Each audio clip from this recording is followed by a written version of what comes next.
What's up, smart people? Welcome back to another video. So today we've got this interesting problem from the International Mathematical Olympiyad. So the problem is to determine all integer pairs AB for which a squared b plus a plus b is divisible by ab squared plus b plus 7.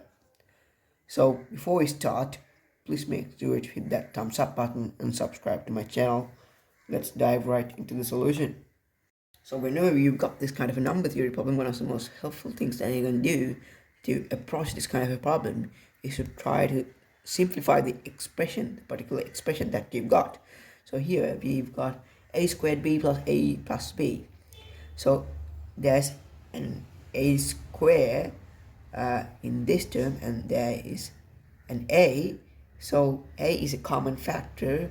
So if you factor out an a, we are gonna get ab plus 1 times a, which is good. Now it's much cleaner. You can do the same thing to these two numbers, ab squared plus b. We can factor from those two numbers, we can factor out a b, and we're gonna get ab plus 1 plus b, which is an interesting result because now we've got ab plus 1 both on the top and the bottom, and this number ab plus 1 has a unique characteristic, and that is that it isn't a multiple of either a or b, because we are adding 1. Because of that, it isn't a multiple of either a or b, and also factors of a and b are not factors of this because there is a plus 1. So now we are gonna what we're gonna do is, we are gonna, before we start digging deeper into the math in this, first we are gonna plug in some special values to this expression and see what we get. So let's plug in, substitute 0 for the value of a first. So if a is 0, this thing is all gonna cancel. We are gonna get b on the top, and ab is going to cancel, and we're going to get b times 1, which is the same as b. So we're going to get b plus 1, b plus 7, which doesn't work out because b is smaller than b plus 7, and we can't divide b by b plus 7, so that just doesn't work out. And let's substitute in 0 for the value of b. So if b is 0, then this is going to cancel, and we're going to get 7 as the divisor, and this is also going to cancel, and we're going to get a, and b is just 0, that's negligible, and we're going to get a over 7. And as long as b is equal to 0 and a is some multiple of 7, this works out. So that is one instance where this relationship is true. And now we are going to do a little workaround with our expression. We're going to move this to the other side of our equation, so then we can make use of the fact that there is a 7% in this sum. 7 is a prime, and primes are very easy to deal with because they don't have any factors. So we can move this to the other side of our equation. There we go. And now let's look at this equation. So ab plus 1 is common for both of these terms, for this and this. So if kb is equal to a and b is equal to 7k, then it would work out, right? So it is the only instance where this is true. Does this work out? Does this equality holds when kb is not equal to a? Let's find that out. So what we're going to do is we're going to isolate this term 7k on the right hand side of our equation. We're going to bring everything else over to the left hand side and factor out ab plus 1. Okay, now we've got this. So let's say that we want this expression to be a multiple of 7, right? So let's say that b is a multiple of 7. So if b is a multiple of 7, in order for this overall sum to be a multiple of 7, this also needs to be some multiple of 7. So if b is a multiple of 7, this would not be a multiple of 7 because it's ab plus 1. Because there's plus 1, this would not be a multiple of 7. Which means that in order for this to work out, this must be a multiple of 7, right? B is already a multiple of 7.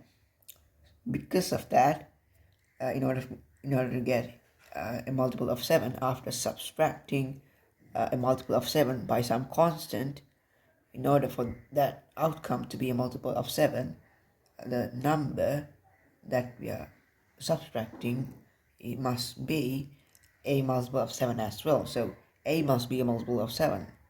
So if b is a multiple of 7, a should be a multiple of 7 as well. So that's the first conclusion that we're going to make. If b is a multiple of 7, a is a multiple of 7 as well. And now let's say that b is a multiple of k, because we want to prove that we want to make some conclusion about k. We want to involve k. We want to make some conclusion using k, because k is also essential to prove this. So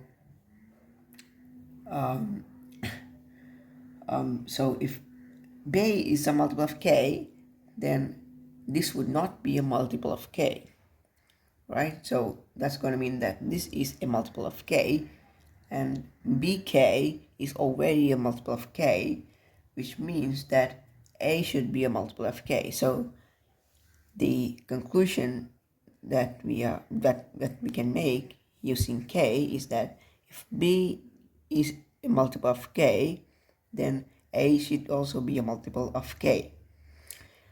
Let's see whether this works out if b is not a multiple of k and 7. Let's say that b is a multiple. First, let's say that b is not a multiple of 7. Let's say that it's a multiple of 7 subtracted by some constant which is not a multiple of 7. Well, then this is going to be a minus 7 minus k 7n plus kc, right? So what can we expect to get from this expression? So if somehow the term kc cancels with a and we get a multiple of 7 from this, well, then it would just not work out, right? Because when we add a multiple of 7 to some number which is not a multiple of 7, it would no longer be a multiple of 7. So what we want to get is some multiple of 7 added with exactly c, because then plus c and minus c will cancel and we get a sum of multiple of 7s. And can we get 7 some multiple of 7 plus exactly c? Well, let's say that we somehow get 7y plus c out of this. Because we are multiplying it with this thing, for now let's call this x. So because we are multiplying this by this, it's going to be xc times x7y, and this is a multiple of 7 and this is a multiple of c, and x is always greater than 1, and because of that we can't expect to get c. So because of that, if if b is not a multiple of 7, we can't that just doesn't work out. B must be a multiple of 7. Same logic applies if you want to make this, if you want to make a conclusion about k, if you want to, let's say that if b is not a multiple of k, let's say that it's a multiple of k subtracted by some constant, then this is gonna be this, we can't expect to get some multiple of k plus exactly c. That just doesn't work out. So because of that, b should always be a multiple of 7 and k, and also a should also be a multiple of 7 and k. Now we're going to use this information to solve the problem. So what we have is a times ab plus 1 plus b equals ab plus 1 plus 7k, right? So a must be a multiple of k, right? A should be some multiple of 7k. So let's call that 7kg. And b should also be some multiple of 7k as well. So let's call that 7kr. This is gonna be 7kr, and this is gonna be just 7k.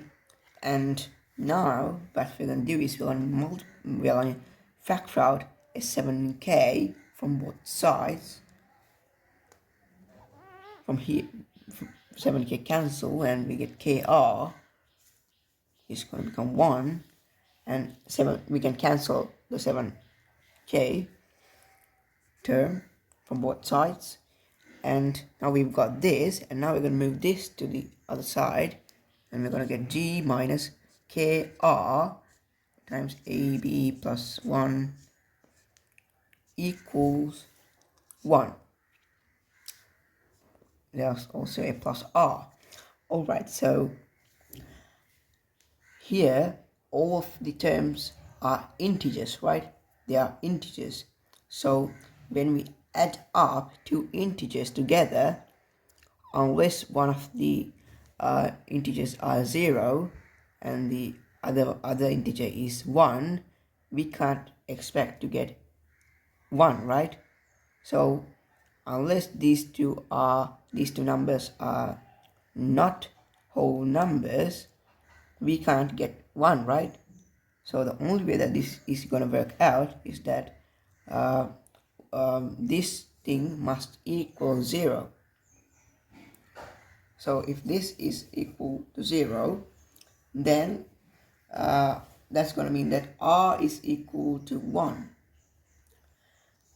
Can it be the other way around? Can r be equal to 0 and this be equal to 1? Well, the problem is that ab plus 1 is always greater than 1, and this is also some integer, so we can expect to get 1 from out of this. So what that means, in order for this to be equal to 0, g must equal kr.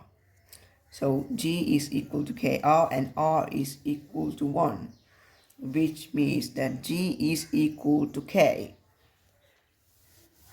So let's plug that in. G is equal to k and r is equal to 1, and we factored 7k from both sides, so let's multiply both sides by 7k to get the original form of this expression, and k is equal to j, and because of that, because k is equal to j, this is b and this is a, and these two are equal.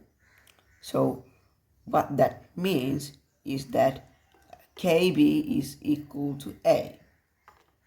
My apologies, this is not k, this is bk, and this is 7k, So if these two are equal, what that means is that KB is equal to A, and B is equal to 7K. This is B, and this is, if this is equal to this should also equal this. So B is equal to 7K. So we've got that A is equal to BK and B is equal to 7K. So what we're going to do is to find out integer pairs AB. We're going to write everything in terms of K. So this is A is equal to 7K squared. So A is equal to 7K squared, and B is equal to 7K. So if you want K, let's say that K is equal to 2. So if K is equal to 2, then A is gonna be 7 times 2 squared, which is 28, and this is gonna be this 28 and this 14. Let's see whether this works out. So as you can see here, if you factor out a 2 from this, we're going to get 7, and 14 from here, and you're going to get 2, and this is equal to this, so this and that cancel, and we are going to get 2. So we just, to figure out integer pairs AB, you simply plug in values for K and figure out integer pairs AB, and that's the solution for this problem. So if you solve this problem in your own way, you can share your thoughts down in the comment section. See you guys in a future video.